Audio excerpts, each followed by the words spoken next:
Яңа юл башы, яңа 29-нчы театр елы ачылу тантанасы.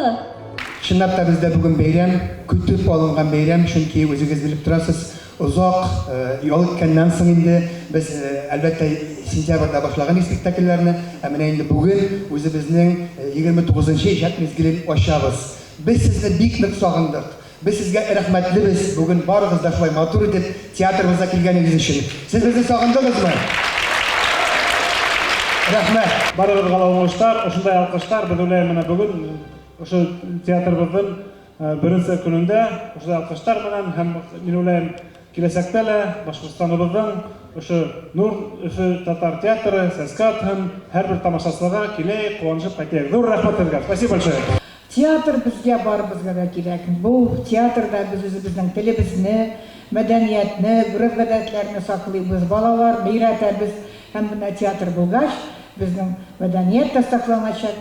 Bütün Dünya Tatar Kongresi'nin Tatar milletine күрсәткән улы хезмәтләре өчен медале белән Башкортстанның һәм Татарстанның халык артисткасы Фахруллина Резида Равил кызы бүләкләнә.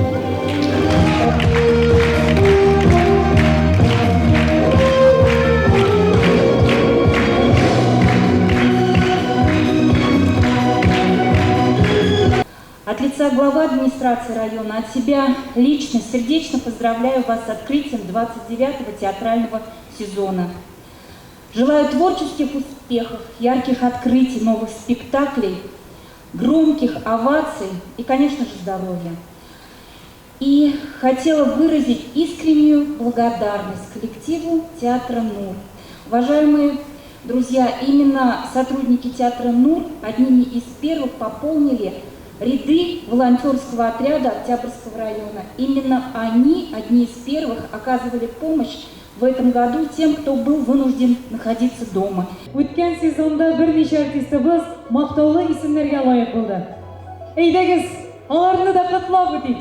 Башкортстанның атказанган артисты Мәхмүд Фатихов һәм Башкортстанның атказанган артисткасы Миңненур Сәитова Гыйззатуллина Татарстанның атказанган артисты исеме белән бүләкләнделәр. Нур театрында 29 ел эшләвендә кергән. Шуңа күрә мин иң беренче чиратта Бөтен дөнья Татар конгрессының Башкортстандагы вәкиллегенә, үземнең туган театрымның җитәкчелегенә, коллегаларыма һәм әлбәттә артист иткән тамашачыларыма рәхмәтлемен. Дуслар, театрыбызда матур елга әверелгән ел нәтиҗәсе тантанасы да быел билгеле сәбәпләр буенча яңа сезон башына күчте.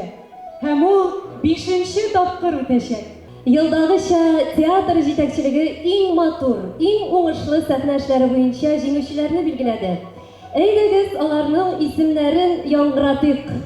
Диплом номинации «Лучшая женская роль второго плана» награждается Ирина Ганиева за исполнение роли Зульхабиры в спектакле «Страна Айгуль» Мустая Карима. Икенче пландагы иң яхшы хатын-кыз роле номинациясендә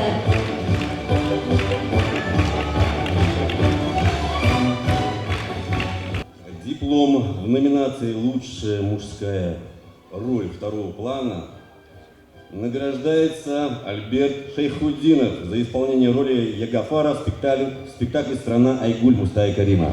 Икенче пландагы иң яхшы ир-ат роле номинациясе.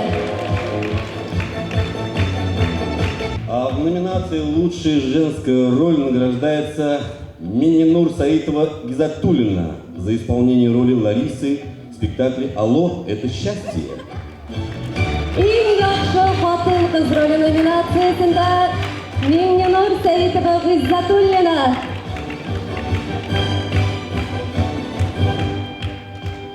Диплом номинации «Актер года» награждается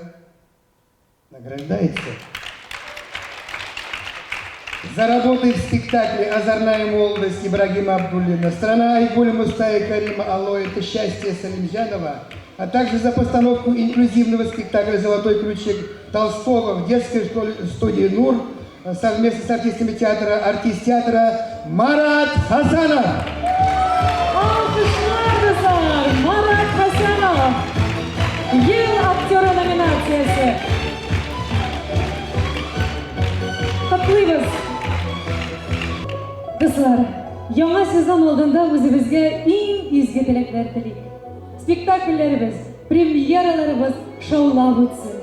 Тамаша залларыбыз тулы булсын. Елларыбыз уңышлы, көннәребез бәхетле тулсын. Сезгә сәламәтлек телибез. Үзегезне һәм якыннарыгызны саклагыз, дуслар.